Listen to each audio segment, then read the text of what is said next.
va démarrer le webinaire. Je vous propose à chacun de vous présenter en quelques mots, 20 secondes. Et puis tout de suite, comme d'habitude, je vais enchaîner avec les séries de questions qu'on a préparées pour vous aujourd'hui. Victor, je te passe la parole. Merci Aya pour l'introduction. Bonjour à tous, enchanté. Moi c'est Victor. Je suis aujourd'hui responsable du marketing produit de nos stratégies de go-to-market chez Sociable. C'est en fait la mise en lumière de toutes les fonctionnalités et tout ce qui est sorti par le produit, mais avec un filtre marketing. Et avant ça, donc ça fait 6 mois que j'occupe ce rôle. Et juste avant ça, j'ai accompagné le CEO de Sociable, Jean-Louis Bénard, pendant 3 ans, qui est je dirais un serial entrepreneur qui a monté 4 entreprises tout au cours de sa vie et dont la dernière qui est Sociable. Voilà. Donc voilà, je suis ravi d'être là aujourd'hui et de partager un petit peu mon expérience de Chief of Staff et d'ex-Chief of Staff du coup. Voilà. Jean-Louis, qui est sans doute d'ailleurs un gros entrepreneur français de la tech, qu'on ne voit pas souvent et qui est assez discret, mais qui fait un énorme travail avec une très belle entreprise qu'il a créée, bootstrappée, je crois. Ouais, exactement. Bravo pour ce que vous faites d'ailleurs, c'est chez Sociable. Henri-François, je te passe la parole à toi. Merci beaucoup. Je ne sais pas si vous entendez les cloches, mais ça donne un petit côté solennel à la prise de parole, c'est parfait. Très heureux d'être avec vous aujourd'hui. Donc, Henri François, aujourd'hui, j'occupe le poste de directeur sustainability dans un cabinet de conseil en développement durable qui s'appelle We Don't Need Roads, que j'ai rejoint il y a quelques mois.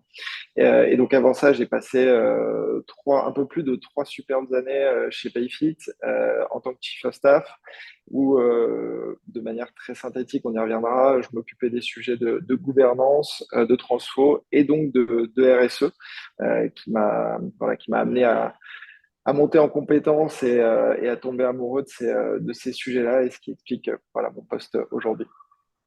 Génial, génial.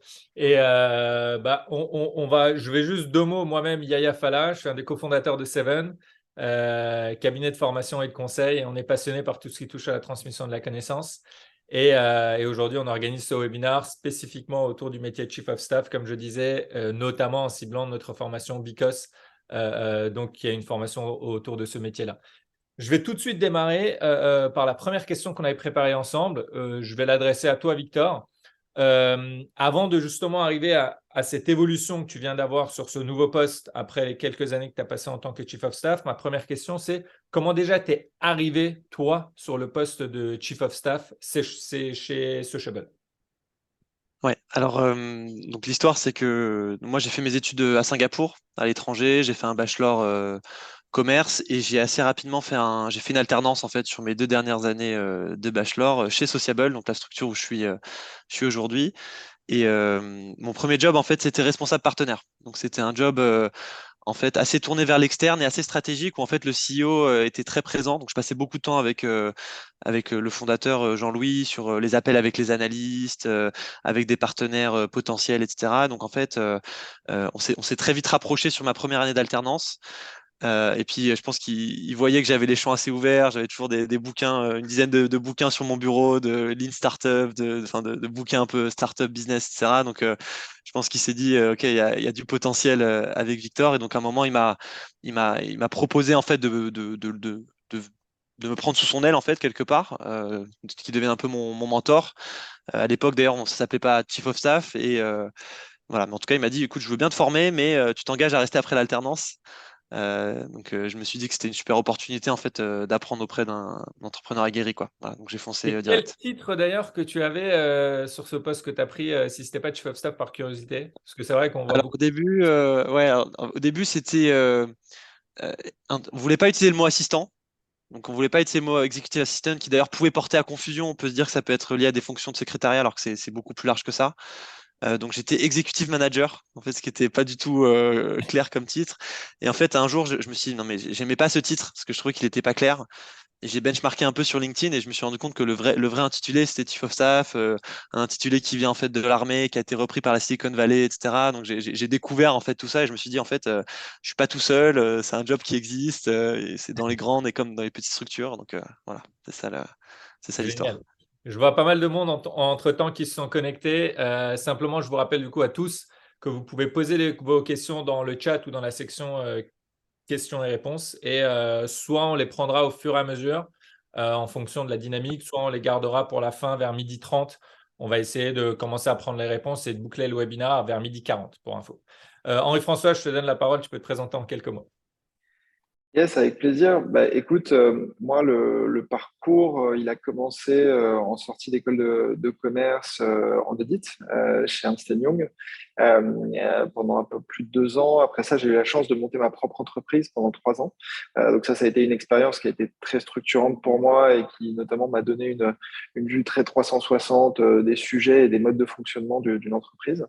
Une activité qu'on a revendue avec mes associés et après quoi j'ai rejoint Vente Privée, aujourd'hui VP, pendant 4 ans où j'ai monté pour eux une cellule innovation, donc globalement une direction de la transfo qui fonctionnait à la fois un peu comme un cabinet M&A intégré.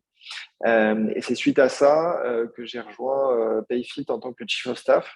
Alors ça s'est fait de manière un peu particulière dans le sens où moi j'avais postulé chez eux sur un poste de Country Manager France. Et en fait, on a eu un très bon fit culturel. Et pour les différents entretiens que j'ai pu avoir, les personnes que j'avais rencontrées, et notamment Firmin, m'avaient dit, écoute, on a un problème avec toi. Tu matches avec beaucoup de nos besoins, mais jamais à 100%. Ce qui est un peu enfin, je pense, la malédiction de tous les profils un peu comme nous, polyvalents mais pas experts. Mais on avait un feeling tellement fort qu'on dit en gros continue à passer des entretiens et on finira bien par trouver quelque chose. Et au final, en échangeant pas loin avec 10 personnes différentes, le poste de Chief of Staff voilà, est remonté sur le haut de la pile et ça a démarré comme ça. 10 personnes différentes de Payfit ou un peu tu t'étais ouvert, tu veux dire tu t'étais renseigné par ailleurs? 10 personnes différentes chez Payfit et tous les entretiens démarraient sur cette question. Écoute, tu postules pourquoi? Eh ben, écoute, je sais pas. J'expliquais un petit peu le pourquoi est-ce qu'on se parlait, des différentes options qui se présentaient et parfois on terminait même sur, selon toi, quels seraient un petit peu les besoins qui pourraient justifier qu'un profil comme moi intègre Payfit. Donc voilà, c'était assez rodéo, mais au final, ça crée un bon souvenir. Génial. Et puis surtout que visiblement, ça a bien marché parce que tu es resté quand même pas mal de temps, j'ai l'impression, chez Payfit. Complètement. Et tu as mené pas mal de belles missions. Et justement, en parlant des missions, aujourd'hui, avec le recul, là, je me permets de poser des questions un peu précises par rapport à votre situation, c'est-à-dire tous les deux, vous venez de changer de poste. Il y a à peine que quelques mois, donc j'ai envie d'avoir un peu vos retours sur votre expérience, mais à chaud quelque part ici. C'est pas comme si vous aviez occupé ce poste-là il y a plusieurs années.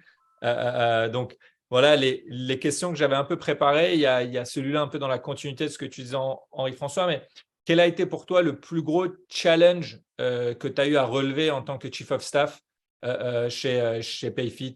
Un épisode, une anecdote, un événement? C'est une bonne question. Il y en a un paquet. Je pense que le fil rouge dans tous les différents challenges que j'ai pu rencontrer, en fait, c'est la gestion de l'humain et la question de posture. Pourquoi? Parce que en fait, le poste de Chief of Staff est tellement transverse et souvent dans une position de binôme sans avoir un mandat décisionnaire. Donc, avoir un impact dans cette position-là, ça repose forcément sur une partie de connaissances de base, mais qu'en général, les profils ont. Mais derrière, pour pouvoir convaincre, pour pouvoir avoir un impact sur le delivery, il y a un enjeu de soft skill, de lobbying qui est pas simple. Et tu vois, moi, je peux te donner un exemple. C'est dès mon onboarding, quand je suis arrivé chez Payfit, j'ai identifié qu'il y avait des enjeux d'excellence opérationnelle et des choses quand même à bouger à ce niveau-là. Et c'est un sentiment que j'avais tout de suite partagé à Firmin. Et il m'avait répondu, je m'en souviendrai toujours, il m'a dit, mais pourquoi tu me parles de ça? Il m'avait répondu ça parce qu'à cette époque-là, il ne m'avait pas du tout identifié, enfin, il n'avait pas dans sa lecture du poste le fait que je puisse intervenir sur ce type de problématique. Et donc, ça a nécessité derrière que j'échange avec d'autres personnes qui aillent parler avec Firmin pour qu'ensuite lui-même revienne m'en parler. C'est un exemple, mais à chaud, c'était une situation assez frustrante. Mais au final, ça s'est bien terminé. Comme tu dis, gérer pardon, l'humain, un peu essayer peut-être influencer sans faire appel à une position hiérarchique. D'ailleurs, qu'en tant que chief of staff, on voit des chief of staff qui ont une autorité, on va dire, hiérarchique de par leur poste, mais souvent, c'est des gens qui sont un peu sur le côté, qui accompagnent en transverse. Et avoir cette capacité-là, en tout cas, ça a été un gros challenge pour toi, si j'entends bien. Ouais, Victor, complètement. ouais, Victor, de ton côté, le plus gros challenge que tu as eu ou une anecdote que tu as à nous partager par rapport à ce poste que tu as occupé plusieurs années, du coup, c'est chez Sociable. Bah, moi, ça rejoint un petit peu ce que disait Henri-François, c'est cette gymnastique relationnelle qu'il faut gérer. Et moi, je pense que pendant longtemps, parce que j'étais le plus jeune de la structure aussi, positionné sur un rôle très proche du CEO, donc forcément un petit peu connoté, etc. Peut-être j'ai eu un peu de mal peut-être à gérer ce syndrome de l'imposteur où je me sentais pas forcément complètement légitime. Parfois, j'étais propulsé dans des situations où, face à des personnes qui avaient, je sais pas, 10 ans de plus d'expérience que moi, où j'étais quand même là pour, alors j'étais sans être complètement décisionnaire, mais quand même pour auditer, aider, accompagner. J'ai le souvenir d'une fois où j'avais été envoyé un peu en mission commando à New York, auprès des équipes de New York, parce qu'il y avait les équipes locales avaient un peu de difficultés à ce moment-là avec la charge de travail. On était en train un peu de restructurer. Et en fait, au lieu que le CEO se déplace, il m'a envoyé en fait un peu sur un mode audit, voir un peu ce qu'on pouvait faire pour aider la situation. Et c'est vrai que là, c'est pas simple parce qu'il faut gérer cette situation où les gens se disent mais en fait pourquoi c'est Victor qui est là et pas Jean-Louis. Et donc là, voilà, là, il y a pas de... Après, après, je dirais qu'avec le temps, Puis j'ai plutôt une attitude positive, bienveillante, à l'écoute, etc. Donc, j'ai jamais une démarche, entre guillemets, je suis l'envoyé de Moscou et je viens donner les indications, mais plutôt en mode audit, écoute, faire des propositions. J'aime beaucoup travailler avec les gens, en fait, voir comment ils bossent, les accompagner. Donc, à New York, c'était le cas, en fait, hein. Je venais au rendez-vous client, je disais, OK, ouvre ton agenda. Moi, j'ai lu 2, 3 bouquins sur la gestion de productivité, des meetings, etc. Peut-être on peut l'ouvrir ensemble. J'aurai peut-être quelques idées. Et puis, petit à petit, les gens voient que en fait, je suis dans une bonne dynamique. Donc, ça a aidé. Mais c'est vrai que la première année et demie, fallait gérer ce sentiment enfin, ce syndrome de l'imposteur, quoi.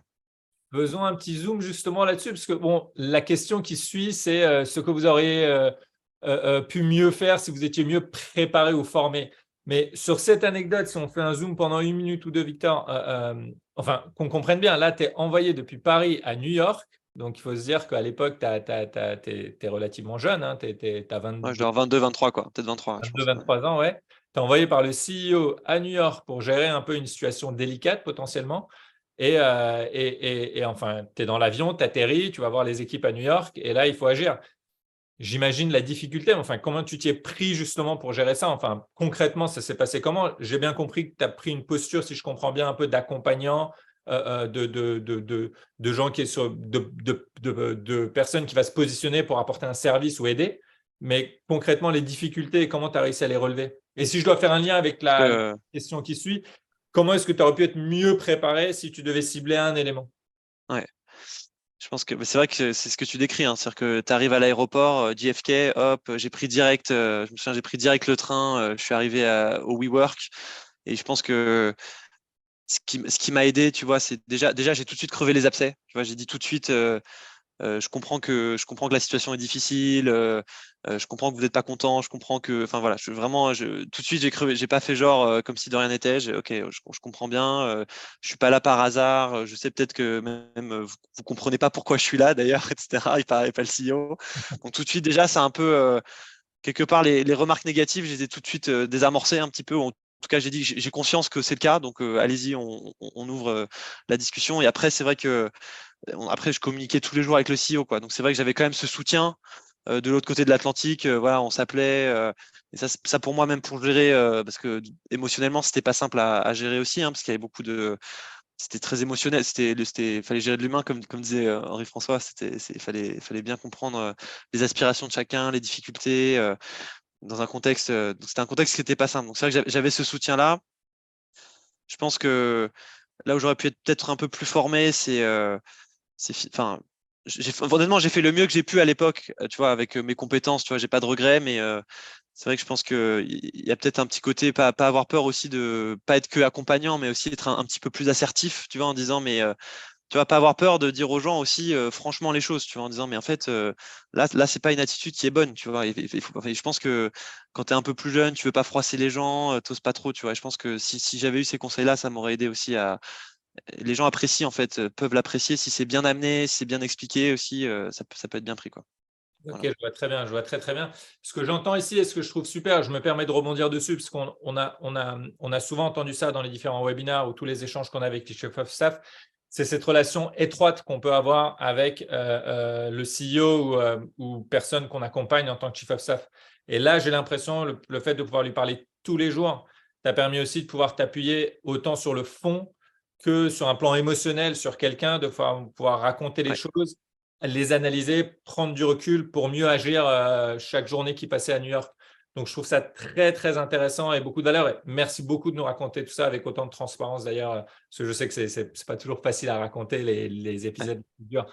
Euh, exactement. euh, Merci. Henri-François, pour toi, comment tu vois ça? Enfin, tu as répondu un peu, mais s'il y avait un élément sur lequel peut-être tu aurais pu être mieux préparé ou mieux formé avant de prendre ton poste de Chief of Ouais. Staff. Ouais, il y a un point dans ce qu'a dit Victor qui me parle particulièrement, c'est cette notion d'assertivité, mais avec un aspect vraiment spécifique à la gestion en fait gestion des C-level, où en fait dans la position dans laquelle est le chief of staff, il a une capacité de lecture du mode de fonctionnement de l'entreprise, de ce qui va, de ce qui ne va pas, qui est extrêmement forte, qui est la même que celle du CEO. Euh, et moi, je me souviens en fait avoir exercé mon rôle de regard tiers, euh, mais avoir souvent été dans des situations en fait à devoir choisir entre en fait soit continuer et aller jusqu'au bout d'une conviction personnelle versus me remettre dans la position de tiers et d'accompagnant.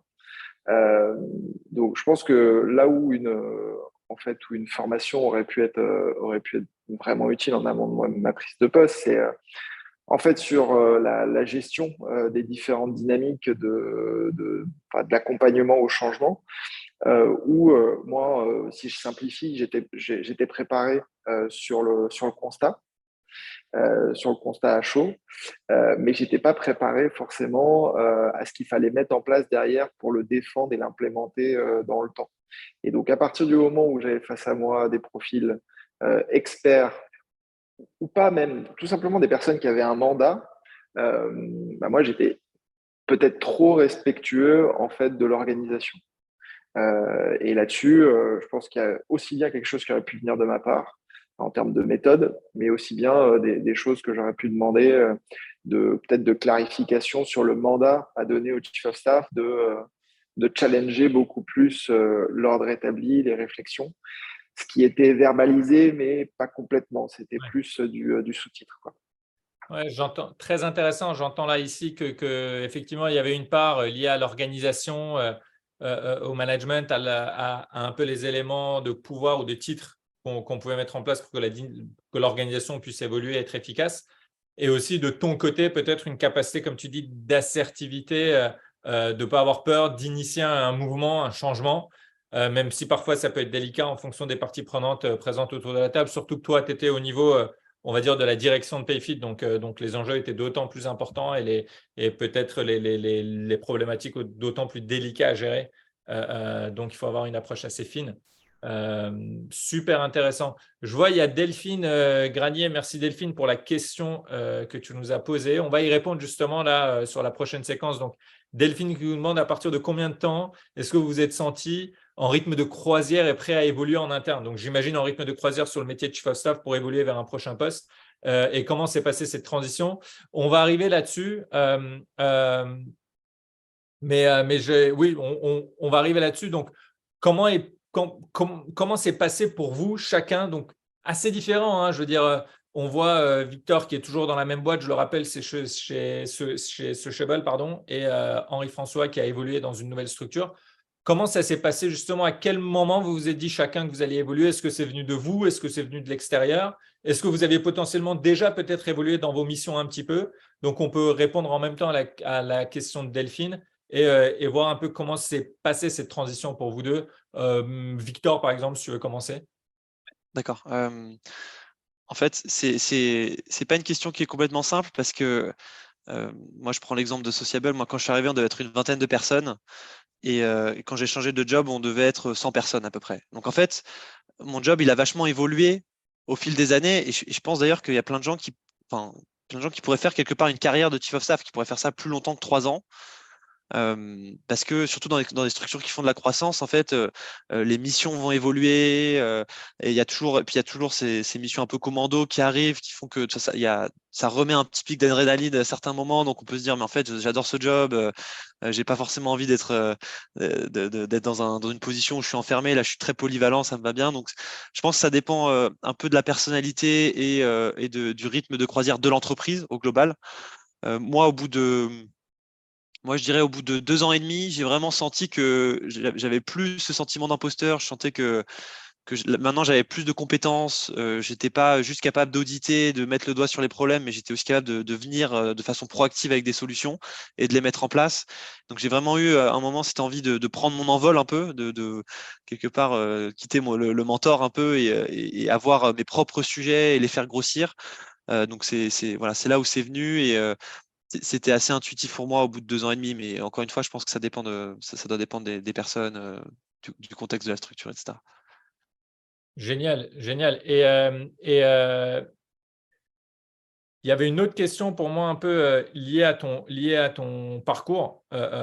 C'est par rapport à cette évolution éventuellement enfin, cette évolution de poste que tu viens d'avoir, s'il y avait un élément que tu as, une compétence que tu as acquise peut-être, ou une expérience que tu as eu accumulée pendant les quelques années où tu as été Chief of Staff, qui t'aide aujourd'hui peut-être, ce serait lequel?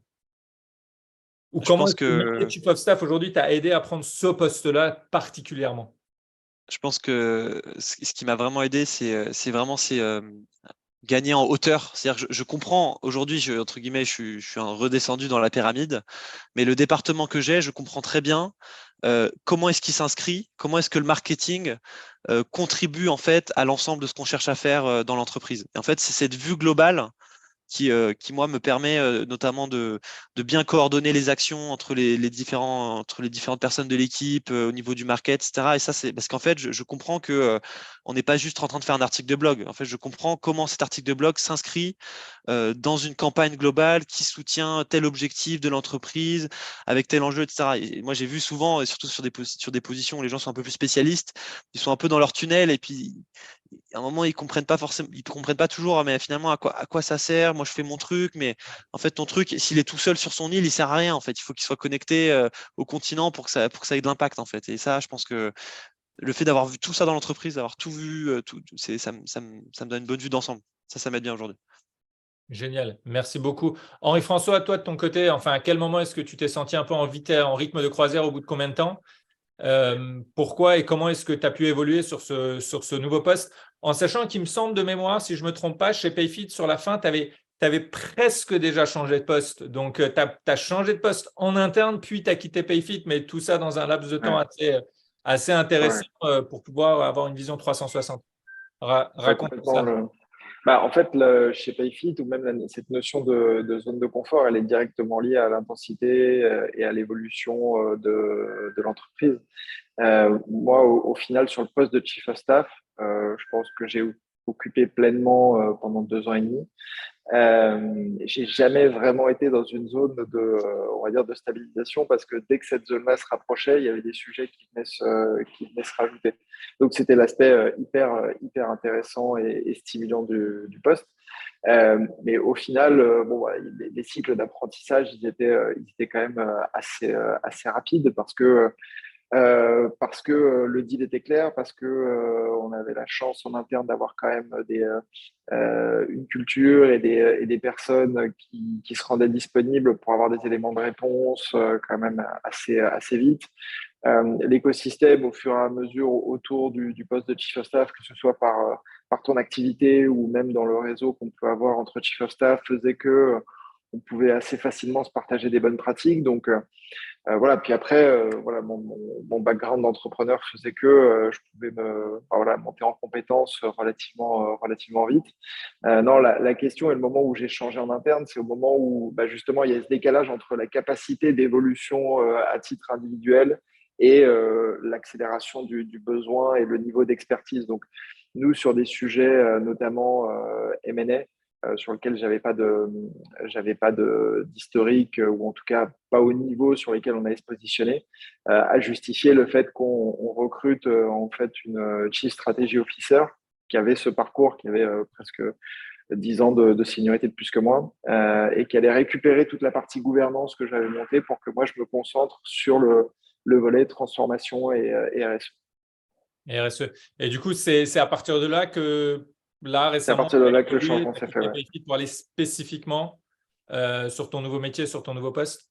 Bah, en fait, le fait de basculer sur ces deux sujets-là m'a fait réaliser à quel point les enjeux de sustainability étaient, alors, d'une, stratégiques, mais de deux, extrêmement transverses, liés aux opérations, dans le sens où aborder l'exercice de développement durable d'un business model ou d'une entreprise, c'est travailler en fait tout le modèle opérationnel voilà, de l'entité à laquelle on appartient. Et donc, ça a fait des liens assez intuitifs avec tout mon parcours et avec le poste de Chief of Staff que j'avais pu occuper.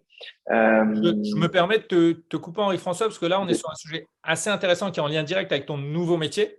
Moi, je veux bien qu'on prenne peut-être 1 ou 2 minutes à ce qu'on zoome là-dessus, que tu nous racontes en quoi consiste un peu l'émission de la boîte que tu viens d'intégrer et ce que vous faites. Parce que effectivement, RSE, transformation, au final, c'est non seulement des sujets de société, en tout cas, je trouve personnellement majeurs à aborder aujourd'hui par toute entreprise, mais en plus, souvent, je le vois, là, je le constate de plus en plus, il y a pas mal de chief of staff au final qui ont un peu ce sujet-là à traiter dans leur entreprise. Parfois, Ouais. il y a des gens dédiés, mais parfois, c'est le chief of staff directement qui l'aborde. Donc, je trouve qu'il y a un double intérêt à ce que tu nous en dis peut-être en 1 minute, un petit mot sur ce que tu fais aujourd'hui, ce que vous faites avec ton entreprise et justement les missions, enfin, toi, ta vision sur le sujet. Je vais être rapide parce que je crois que ça commence à faire du bruit autour de moi. Donc, j'ai rejoint un cabinet de conseil en développement durable qui accompagne les entreprises dans leur stratégie de décarbonation. Donc, dire ça, ça veut dire d'abord accompagner les entreprises à faire leur bilan, à comprendre quel est leur impact sur leur environnement et à construire des plans de décarbonation en lien avec et en alignement avec les accords de Paris. Et derrière, une fois qu'elles ont fait ça, en général, il y a pas mal de choses à changer au sein de l'entreprise et ça débouche sur des enjeux de transformation, de réinvention alors potentiellement de leur business model, mais ça peut être simplement de leur packaging, de leurs produits, de leur mode d'approvisionnement. Et donc, moi, j'ai rejoint cette structure pour me concentrer sur le volet plan et stratégie de décarbonation, donc sur l'étape 1. Et donc, le lien avec ce que j'ai pu faire avant, il est colossal. Alors, déjà, ne serait-ce que sur le fait d'avoir fait l'exercice pour PayFit, mais aussi d'avoir une bonne compréhension 360 de tous les enjeux d'une entreprise, que ce soit sous l'angle de la rentabilité, sous l'angle de l'operating model. En fait, le carbone, ça se pilote un peu de la même manière que la grosse margin. Il faut vraiment avoir une lecture de la réalité d'ensemble d'une entreprise pour se dire, OK, comment je vais aller l'améliorer de manière réaliste, sans forcément voilà, faire tomber l'ensemble de mon mode de fonctionnement actuel. Donc, gérer le carbone, c'est comme gérer la rentabilité d'une entreprise. En fait, c'est un travail de chaque instant et c'est un travail de long terme. Et donc, c'est un peu pour ça que voilà, je suis tombé en affection pour ces sujets. Ouais, lien vraiment direct entre ton métier d'avant et ton métier d'aujourd'hui. C'est pour toi, c'est vraiment une continuité naturelle. Bon, là, je peux le dire un peu, enfin pas en off, vu qu'on est sur un webinaire qui va être public, mais moi, je me souviens, il y a déjà plusieurs années, tu m'en parlais, tu m'en parlais de ce sujet-là, que tu allais voir pour l'aborder de façon beaucoup plus directe et avec impact chez PayFit. Et je trouve que cette évolution que tu viens d'avoir il y a quelques mois, c'est vraiment une continuité naturelle et bravo pour le parcours que tu as fait et pour ces évolutions que tu essayes d'apporter. C'est vraiment top. Je trouve ça génial. Il y a vraiment une cohérence globale sur plusieurs années, quoi. Donc bravo. Victor, je te passe la D'ailleurs, parole à toi. pour Ouais, rebondir, d'ailleurs, ouais. ça me fait penser du coup, en écho à la première question, à mon expérience, c'est marrant parce que du coup, quand je suis devenu Chief of Staff, enfin quand je me suis beaucoup rapproché du CEO, c'est parce que j'ai bossé sur un gros partenariat RSE avec un organisme de reforestation qui s'appelle Tree Nation. Et en fait, à l'époque, on cherchait à connecter la plateforme, qui est une plateforme de communication interne avec des systèmes de points, etc., avec des récompenses qui avaient du sens. Et en fait, c'est là où on a eu l'idée avec le CEO de planter des arbres, en fait, de connecter ça avec des points, de connecter les points avec des arbres, un peu comme Ecosia, si vous connaissez le navigateur. Et donc le projet est parti comme ça. Et c'est vrai que très vite, au début de mes missions de Chief of Staff, c'était très axé RSE. À la fois le partenariat des arbres, on a aidé à, à- à financer 100 000 arbres avec nos clients. Donc c'était quand même pas mal. Et après, très vite, je me suis posé des questions j'étais allé à une conférence Change Now à Paris et je me suis dit, OK, pourquoi on ne deviendrait pas Bicorp? Pourquoi on ne fait pas le label EcoVadis? Enfin voilà, donc il y avait, au début, j'étais assez à fond. Après, ça a pas forcément. C'est toujours des sujets qui sont chauds chez nous, mais on a mis moins de ressources finalement avec la croissance. Ce qui est, mais voilà, mais c'est intéressant. C'est vrai que comme c'est des sujets très stratégiques, à la fois stratégiques et qui sont très alignés de toute façon avec les enjeux des années à venir, de toute façon les CEO ils sont éminemment impliqués et les chief of staff peuvent être utilisés quoi, dans ce contexte-là. Génial, génial. Non, mais c'est exactement ça. Et je trouve ça intéressant que ce soit deux chief of staff, là, enfin, anciens ex-chief of staff qui en parlent. C'est des sujets majeurs et on oublie parfois que la RSE, je me permets que à la base de la RSE, il y a la théorie des parties prenantes et que c'est un peu cette science, cet art de réussir à combiner l'ensemble des enjeux simultanément et réussir à trouver des solutions créatives qui, à la fin, effectivement, créent énormément de valeur pour l'ensemble des parties. Et je trouve ça très challenging, très, très excitant. Et je sais que vous êtes tous les deux directement impliqués là-dedans. Je te repasse quand même la parole aussi, Victor, rapidement sur comment est-ce que toi, ton évolution est arrivée au sein de Sociable sur ce nouveau poste. Surtout en interne aujourd'hui, tu es toujours chez Sociable. Comment tu as géré ce virage-là? Si tu pouvais nous en dire deux mots. Ouais, bien sûr. Alors bon, déjà pour moi ça n'a pas été complètement simple parce que quand j'ai senti que mon rôle en tant que chief of staff s'essoufflait un peu. C'était pas simple parce que du coup, ça a été un peu une grosse période de remise en question en se disant en fait, moi j'avais toujours voulu j'ai toujours été attiré par l'entrepreneuriat et contrairement à Henri François, j'avais pas activé avant de commencer à bosser. Donc c'est vrai que j'avais toujours cette envie qui m'anime. Je me suis dit ok, est-ce que c'est le moment pour se lancer? J'ai toujours perçu en fait le rôle de chief of staff comme et je crois que c'est Xavier Monti qui dit ça, voilà, comme une espèce de MBA de l'entrepreneuriat qui finalement, ça m'a donné accès à un monde auquel j'aurais pas eu accès autrement. Tu vois, animer des boards d'investisseurs, travailler sur des opérations de M&A où tu fais tout, quoi. Tu vois, tu gères les personnes qui vont rejoindre l'entreprise, la partie financière. Je me souviens même avoir pris un camion pour déménager les meubles de l'entreprise qu'on avait acheté. Enfin, tu vois, tout ça, c'est des expériences que j'aurais probablement pas pu vivre à cet âge-là si j'avais pas été sur cette position-là. Donc, c'était vraiment très riche de ce point de vue-là. Et donc tu sors de là et tu te dis, ok, bon, c'était super riche, je sais un peu tout faire et rien faire à la fois. Qu'est-ce que je vais faire? Est-ce que je lance un projet? Est-ce que je change de boîte? Est-ce que je fais une pause? Donc, en fait, il y a plein d'options qui sont possibles, quoi, quelque part. En tout cas, moi, j'ai ce niveau de curiosité, donc quelque part, c'était pas complètement intuitif, peut-être moins qu'Henri François qui avait déjà une ligne assez claire. Et donc, la première chose que j'ai faite, c'est en parler de façon assez transparente avec le CEO. On a fait un point et surtout, j'ai listé un nombre de choses où je me suis dit, si je dois rester dans la structure, qu'est-ce qui m'intéresserait finalement? Et donc là, j'ai fait une espèce pas de liste au Père Noël, mais une liste de sujets qui me plaisaient. Par exemple, ouvrir des activités à l'étranger, par exemple, ouvrir des bureaux, c'est des choses qui m'intéressaient, mais qui n'étaient pas forcément alignées avec la stratégie de développement à l'époque. Moi, j'ai toujours aimé le marketing. Tu vois, j'étais toujours, mon premier stage à Berlin, c'était du SEO. J'ai toujours eu cette affinité marketing, parce que je trouve que j'aime bien raconter des histoires en fait. Ça m'a toujours plu.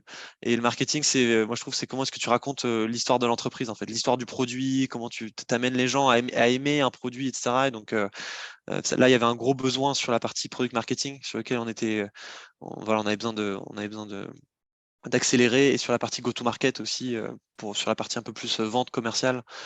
Et voilà, il y avait une équipe à construire, etc. Donc je me suis dit, c'est une bonne opportunité quoi. Voilà. Tu as Ça s'est co-construit, quoi.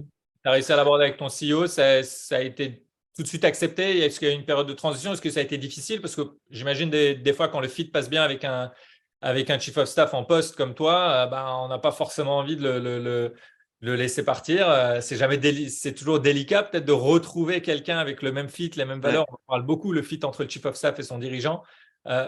Comment ça a été abordé ça? Ouais. Bon, sans nous raconter tous les secrets, mais Ouais, non, mais en fait, c'est venu de moi. C'est-à-dire que c'est pas venu de lui. Forcément, c'est ouais. pas lui qui s'est dit, bon, faudrait que tu fasses autre chose. Tu vois, forcément, il n'était pas. Mais en même temps, voilà, c'est aussi quelqu'un qui, tu vois, et quand il sent que tu as quelqu'un qui a besoin d'évoluer, etc., c'est aussi la force de bosser avec un CEO, c'est qu'il a de la vision à la fois pour la structure, pour lui et aussi pour les gens qui l'entourent, tu vois. Donc, en fait, quand il y a quelqu'un qui vient le voir en disant, OK, je sens qu'il faut que je fasse autre chose, et qu'en plus qu'il a une bonne énergie, etc., il va pas forcément freiner ça. Donc, en fait, ça a été. Non, ça s'est très bien passé. Après, forcément, sa première réaction, ça a été de me dire, ouais, tu me mets un peu dans la merde quand même, parce que je faisais pas rien, donc ça a allégé un peu Et t'as sa pas bande été, passante. t'as pas été remplacé, hein, il me semble. Et j'ai pas été remplacé pour l'instant. On n'a pas rouvert de fiche de poste. Voilà. Je sais pas si c'est une bonne ou une mauvaise nouvelle, mais en À tout toutes cas, les personnes qui nous écoutent, il y a potentiellement un poste de Chief of Staff à pourvoir, c'est chez Sociable, même s'il n'y a pas d'offre officielle. Non, vous non, pouvez me contacter, s'il vous plaît. mais je vois très Si bien, jamais. je vois très bien, et je trouve ça assez intéressant, cette évolution naturelle aussi qu'il y a eu avec l'évolution de la boîte. C'est-à-dire, toi, tu es arrivé, vous étiez 20, aujourd'hui, vous êtes 100.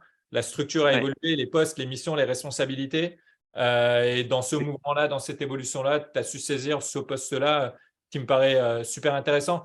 On voit cette évolution-là très près chez Seven et avec Grégoire Cobb du cabinet GRK, avec qui on a créé cette formation il y a plusieurs années maintenant. Quand on s'est lancé avec Greg sur le sujet, lui il était déjà très sensible. On voyait en fait que les gens au final étaient peu avertis. Vous faites vous-même d'ailleurs vous êtes parmi les précurseurs un peu sur ce poste aujourd'hui, hein. Tu nous racontais, Victor, que tu n'avais même pas ce titre-là au départ chez Sociable. Et je trouve ça assez intéressant parce que nous, récemment, on vient de vivre une expérience justement pour recruter un nouveau Chief of Staff chez Seven. Et par rapport à il y a plus de 2 ans, quand on cherchait un Chief of Staff à l'époque, on a eu beaucoup plus de candidatures. Et ce qui était intéressant, beaucoup plus de candidatures qualifiées, Qualifié. des Ouais. gens avertis qui savaient exactement de quoi ils parlaient, avec un beau parcours très cohérent. Et on voit que ça commence à bien prendre en France et en Europe. Je trouve ça très, très intéressant. Et même si c'est un sujet assez niche, parce qu'il y a peu de Chief of Staff dans chaque entreprise, vraiment passionnant. Et là, on a 2 beaux témoignages aujourd'hui sur 2 parcours ultra intéressants sur plusieurs années. Tu citais Xavier Monti aussi, qui a un parcours assez exceptionnel sur des structures, ma foi, plus grandes que là où vous êtes. Il était chez Talentsoft, chez Cegid, Swile.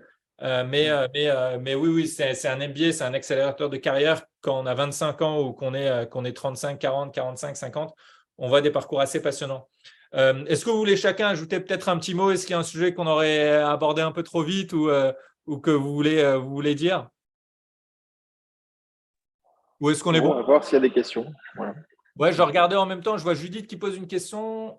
N'a pas été non plus remplacée. Ah oui, effectivement, ouais. Effectivement, Judith qui nous dit que tu n'as pas été remplacée non plus chez Payfit.